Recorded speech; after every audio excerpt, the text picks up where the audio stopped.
to deal with them. So that's an interesting one that we really haven't seen that much of. Oftentimes you do see an aatrox into set, or even a kale, which is something that TSM tried last week. The Shen is something that actually has kind of sneaky scaling, but does have to play weak side for the early portions of the game. So let's look for C9's early game and how much Blabber can influence the mid and bottom half of the map, because it does seem like Licorice is being on the defensive with this Shen pick. I'm going to be watching very closely Bjergsen's ultimate timings and placement and the decision-making around them. That's the entire reason you draft this champion. Bjergsen has, as I've already said in the past, showcased an ability to have a really good understanding of when somebody's in danger and when they're not, and how to get those ults off successfully. And him being able to save somebody from a Sleepy Trouble Bubble or a Leona CC chain is the difference between winning and losing these fights against a team that has honestly just been on another level of coordination compared to all their opponents in this. Yeah, Bjergsen has played the Zilean once this split. It was in a loss earlier on in the season towards TSM. All time in his career, according to Games of Legends, he's played it 25 times at a 76% win rate. It's actually one of his highest win rate champions of all time. So usually pulls it out on the right situations. It'll be fun to see how he uses it this game, as you mentioned. But you've gotta go into every Cloud9 game if you're the team that's not Cloud9, just with some sort of a really hard forged plan. Yeah. Because it's very obvious, just going in and winging it and hoping for the best won't work. Cloud9 always seem like they have everything planned out. We've seen this team make coordinated, aggressive moves, not just winning because they're better than their opponents, but because they're thinking 2 or 3 steps ahead. Yeah. Dueling chants coming out of the audience right now. I love it.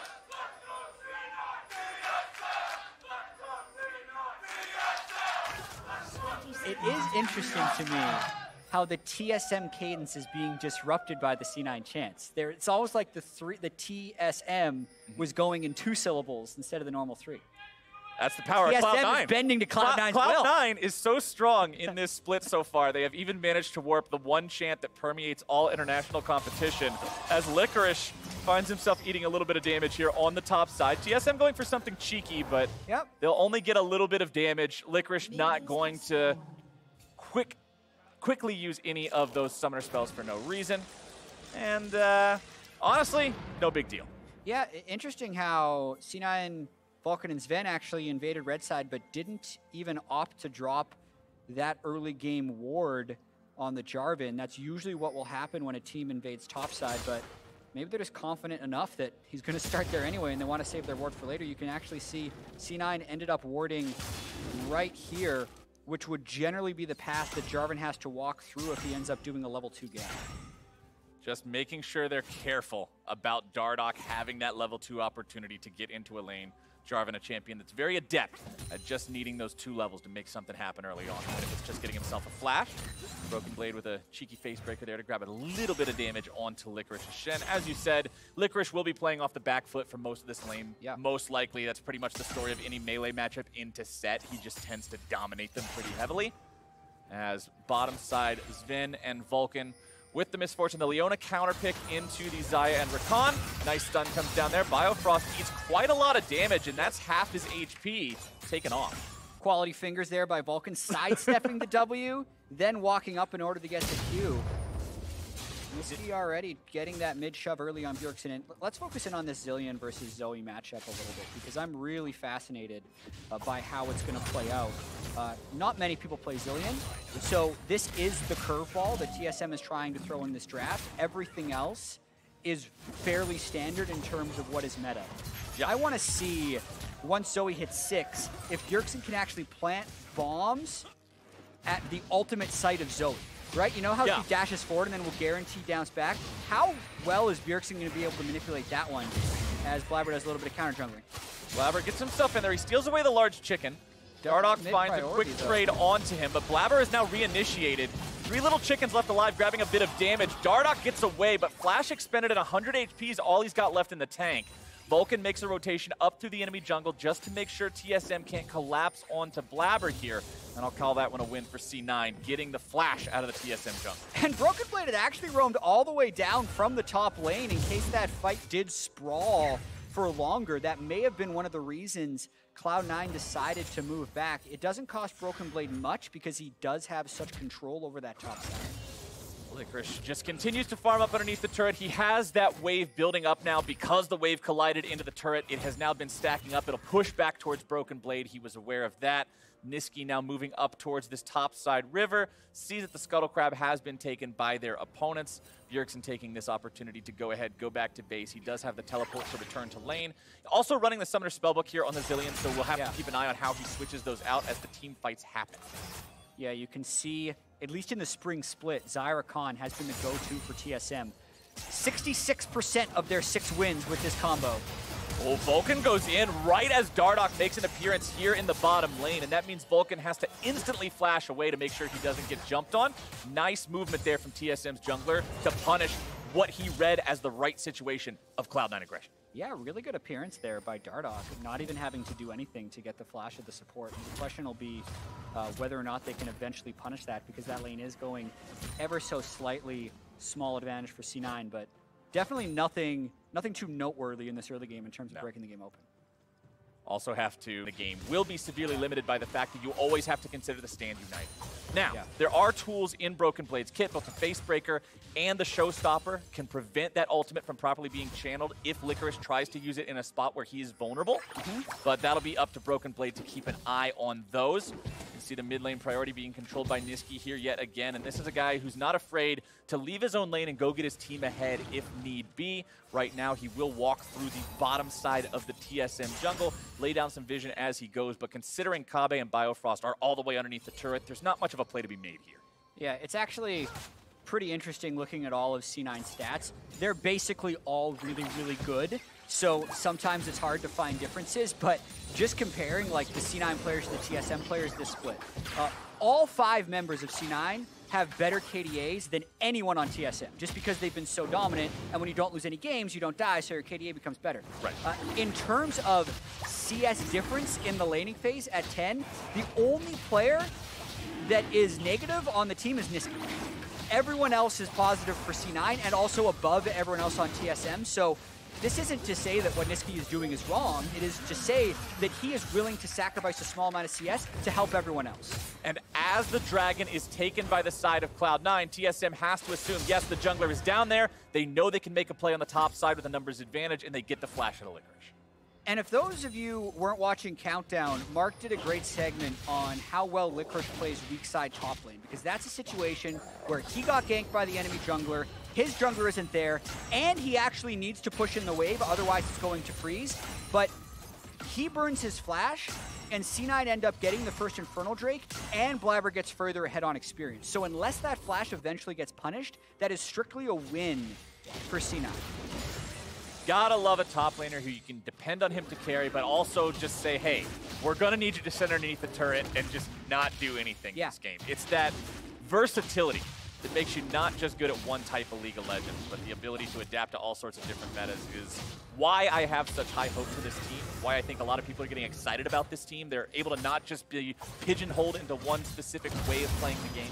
This is a really early roam by Vulcan. Look at the Leona on the minimap. It's before the 8-minute swap. They might be considering a dive? It's a set, though, and that Leona still doesn't have his ultimate. All right, they're just taking blue buff. They're just trying to split up the jungle.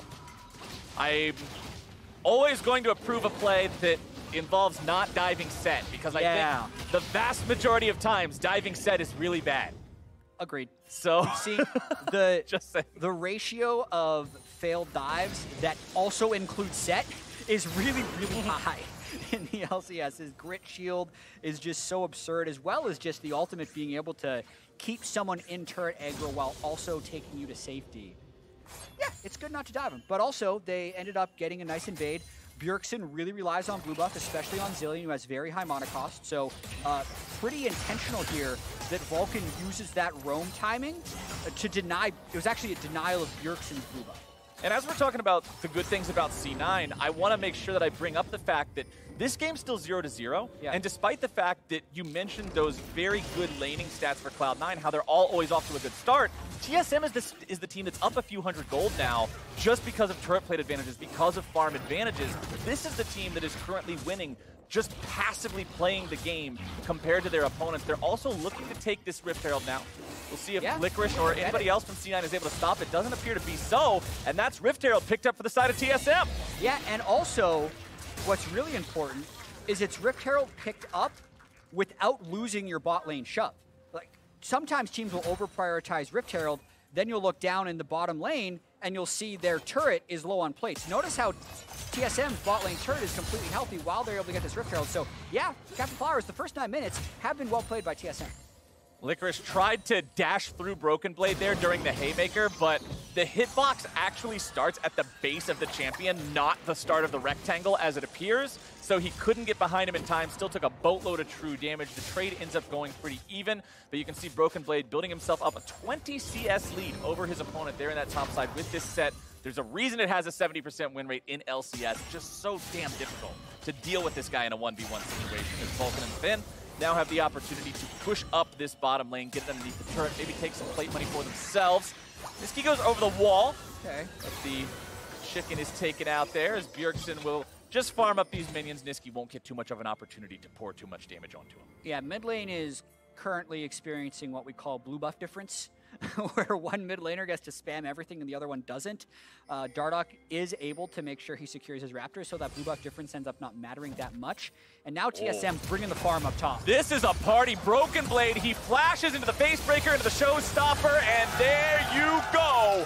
First blood for TSM. Dardoch summoning Shelly with 4 people here. They're going after the turret. Ben does a good job utilizing the ulti to keep the minion wave away. Biofrost already going to be killed here in retaliation. Over the wall goes Blabber. He's able to find the damage onto Dardoch. It's a 2-for-1 for C9. Shelly gets 2 plates to make the gold come out even, but C9 bites back. There was about 4 seconds where it looked like TSM was winning. Right after they get first blood, you're like, they get first blood. I don't even have time to say they still have Rift. And then they're double killed. Just like that. Now C9 can rotate down with these death timers and secure Drake too. This play right here is really good. They do the swap. They already have Rift. The idea is kill Licorice, drop Rift, get the plates, rotate down for Dragon. So from here, awesome. They probably don't need to use the Recon ultimate, but that's fine.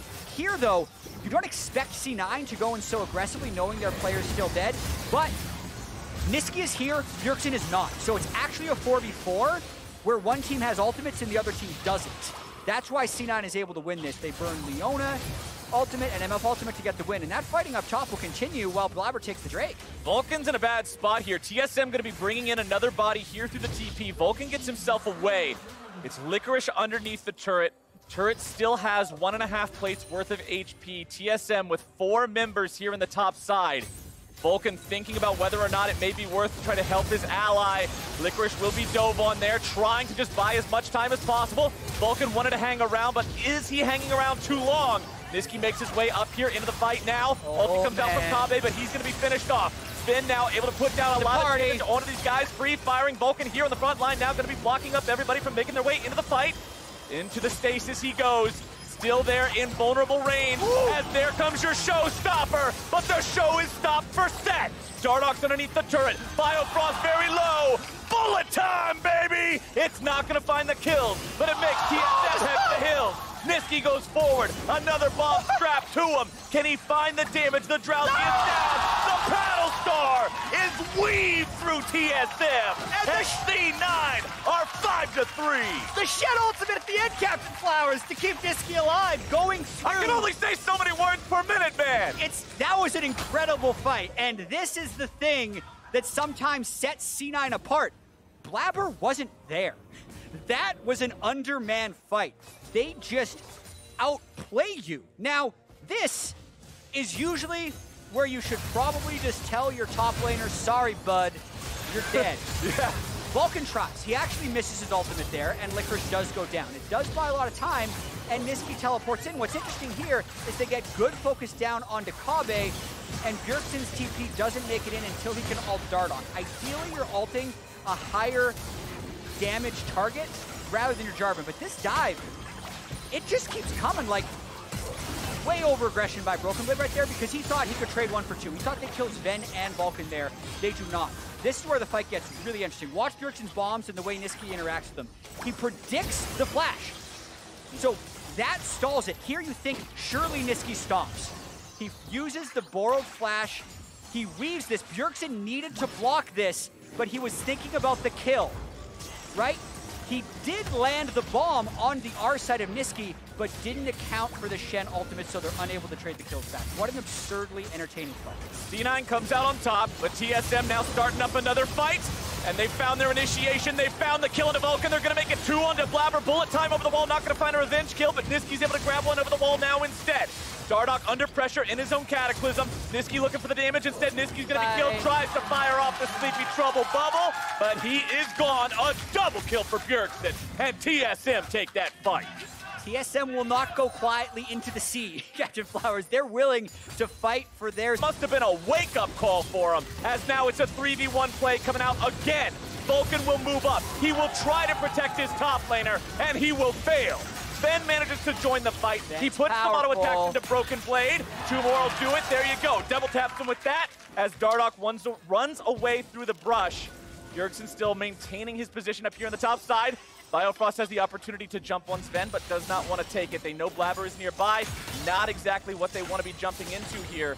C9 even with TSM slightly behind. It's TSM with a gold lead at 15 minutes. Has any team had a gold lead over Cloud9 at 15 minutes so far this split? That's a great question for the stats team. I actually don't know, because we were looking at some stats earlier, Captain Flowers. C9 has almost a historically good first 15 minutes of the game, but everything we keep saying when we're talking about this C9 is, I want to see them in close games. I want to see them when they are behind. So I am thrilled that we have a close competitive game now, 15 minutes in.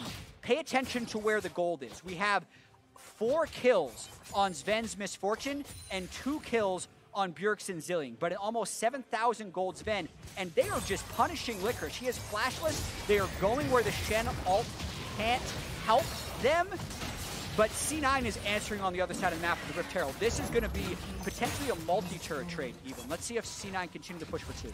TSM will withdraw 2 of their members from this bottom side. They know Kabe's enough to push this down on his own. If Licorice tries to make a move onto him, they can leave one of those guys behind to help out. Shelly will fall there in the top side. Tier 2 turret down to 25%, but critically does not fall. Usually teams that give up the first 2 Drakes, which is something TSM has done a lot this split in trying to keep gold close or get an advantage, you want to fight over the 3rd. So right now, Ocean Drake up. Bjergsen has a good amount of power right here. Let's see them fight. Nisqy goes for some early damage before the fight begins. Vulcan's going to be the man on the front line here yet again. That's normally where he wants to be. Bullet time coming out, but into the back line goes Broken Blade for the showstopper. So much CC, so much damage. TSM will crush Cloud9 into the dirt. A triple kill for Kabe. And he's going to have the Zillion to keep him alive in the late game. That's the fight they needed to break this game open. This game's so fast, Captain Flowers, I didn't quite see the setup for that, but it did look like they were able to find multiple C9 carries within that Jarvan and Rakan engage. Let's take another look. So there's no vision set up for C9. They're trying to walk in to get vision, and that's when Dardoch goes in. So once he's in, Vulcan says, all right, I need to frontline and tank, but he misses the engage on Akabe and ends up really not doing anything because he hits the cleanse Zaya, and then the combo. Dardoch set Rakan Zillion bombs. It's just a stun lock on 4 people of C9. C9 needs to spread, but they didn't know where TSM was coming from and have what ends up being a sloppy move towards Drake. that propels TSM into the lead. We've been talking a lot about soup this split, my friend, and Jarvan just poured himself a big old bowl, and they threw some damage in there. They seasoned it with some AoE. They popped some ultis. Man, that was delicious if you're a TSM fan, but if you're Cloud9, that's some indigestion just waiting to happen. This team is now in a spot that we have not seen them in. Not only are they in a close game in the 15 to 20 minute mark, they are in a game that they are dangerously close to starting to slip away from in the 15 to 20 minute mark, as their opponents have showcased the ability to do what very few have been able to do. None have been able to do so far in out-team fighting them. Exactly, that's what we just saw right there. They're going for Bjerg.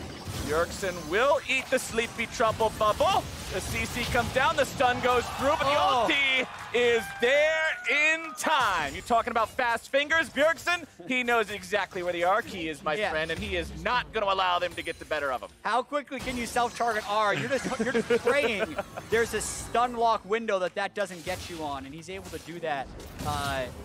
Gosh, I don't even know where the missed stun was in that burst combo for Bjergsen to live. And yeah, Captain Flowers. 0 ping's a hell of a drug. 2,500 goal lead here for TSM. Licorice's Shen has not looked effective. TSM has relentlessly attacked it. But I think the more important thing in all of this, if you're looking towards TSM, is that they have relentlessly attacked it while Bjergsen hasn't fallen behind in them.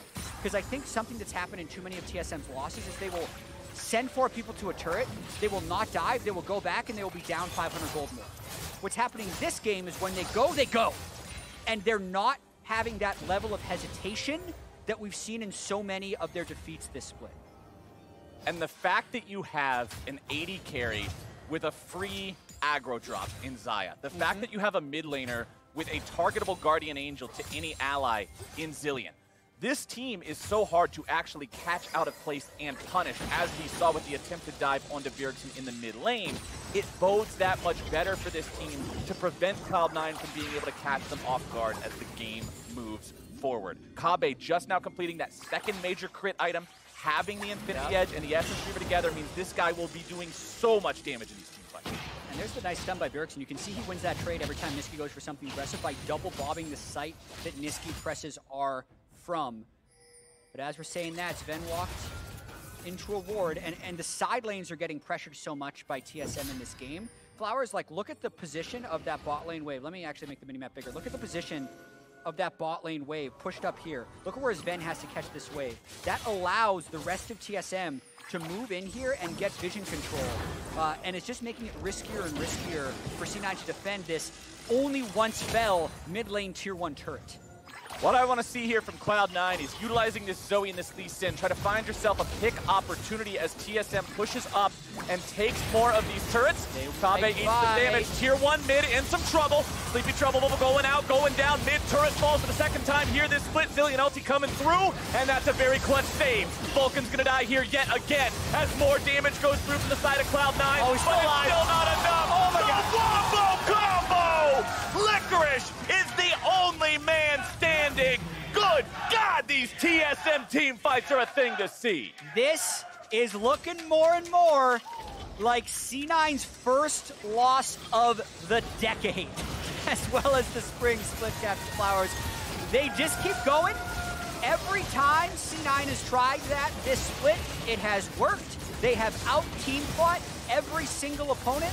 It does not look like that is working today, as TSM win another team fight and take the Baron against C9. Let's take another look at how it went down here near this tier 1. So they want to defend this tier 1, and they think the Dardoch is extended. Now they blow a lot of burst into him, but the Zilean ult is there to save. So actually that's about 2,500 damage that is negated by the Zilean ult. The bullet time is not able to sync with CC for C9, and now it's TSM's chance to turn. The fact that Biofrost held his quickness that long into the fight is the biggest thing the turn did. All of TSM's CC was then layered for the re-engage that C9 attempted, and to me, that's what turned the fight. 6,000 gold ahead of their opponents now.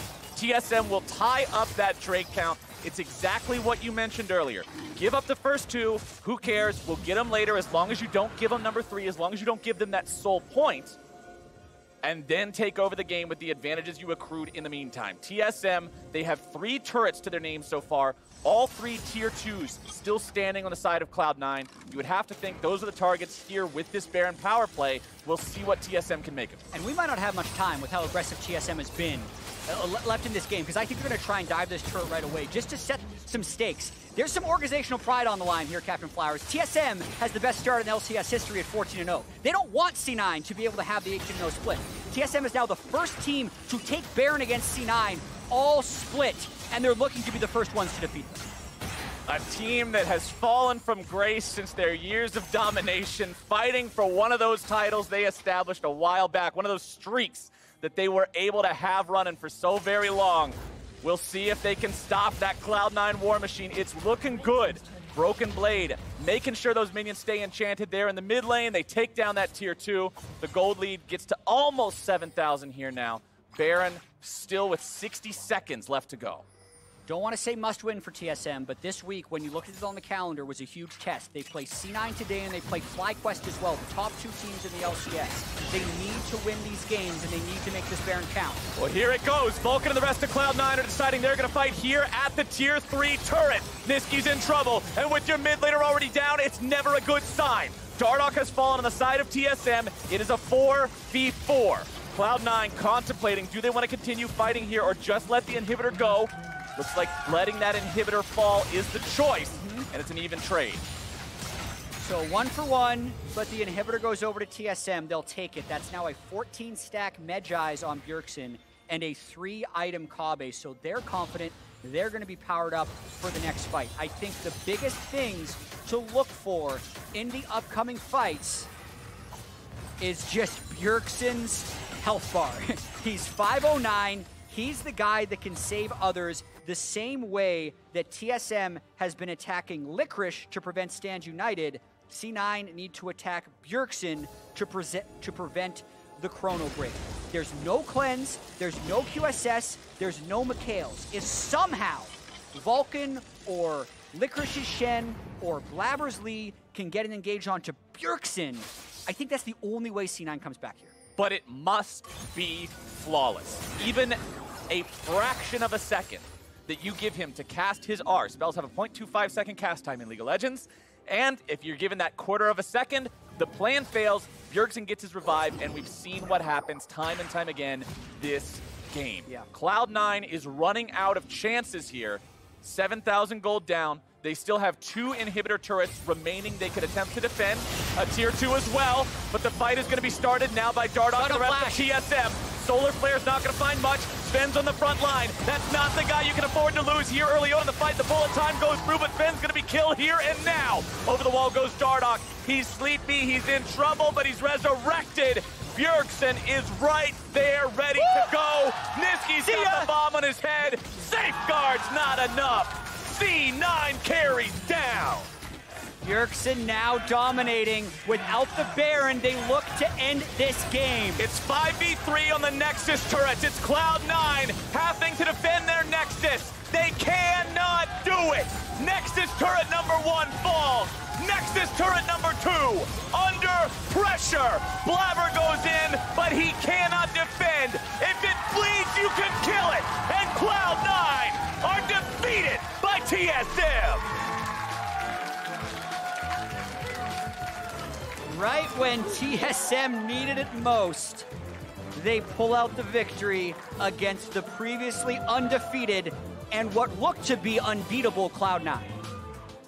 And there have been a ton of questions, valid questions, about TSM this split, Captain Flowers. They have looked bad at times. Yeah. They have looked awful. Just last week, they lost to CLG. They lost to the last place team last week, as you said. But here today, I think that experimentation that they have been doing in their champion select found a level of stability. They went back to the Zyricon, their most successful duo. They now move to 5-0 on the split with that. And the one curveball they threw was Bjergsen's Zillion, exactly. One of his best champions of all time when he plays it. And they made it look good. There's a reason he's got